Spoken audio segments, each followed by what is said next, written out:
Hi, this is Dale Sorgen, one of your candidates for the office of Governor of the great state of Washington, and this is a moment to imagine liberty.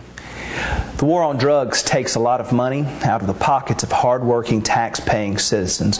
But I know that's okay, because if we did not take all of that money from people and spend it fighting to keep illegal drugs off of the streets, our society would collapse.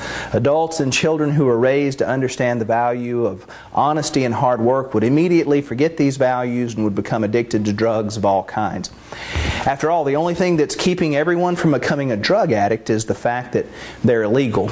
Well, actually, I don't think the above is true at all, but I think some people believe that. To be perfectly honest, I don't know exactly what would happen if the war on drugs was ended today. I don't think any of us do, but I have a hunch that not much would change, especially for the average, hard-working individual.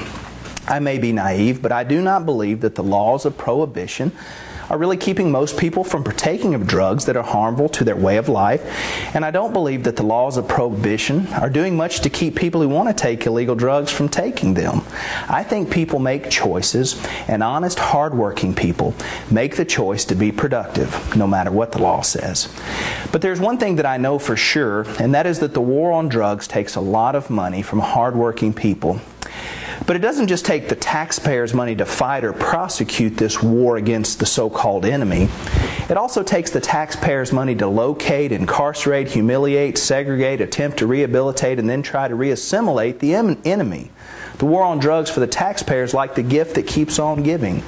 But what has this enemy done to us? In cases where the enemy was under the influence of illegal drugs and harmed or stole from someone else, then certainly punishment is due. But what has this enemy done to us in cases of simply possessing drugs that have been deemed illegal?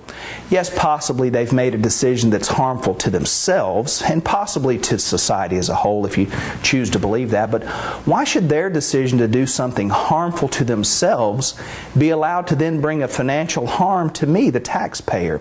The war on drugs put the taxpayer on the hook not only to prosecute the war, but also then to provide food, housing, and care for the enemy, who actually didn't do anything to harm the taxpayer in the first place. As taxpayers, we must decide what government things are truly worthy of our money. It seems foolish to me to choose to fight a war against something that actually looks more like war on ourselves and war on our hard-earned money.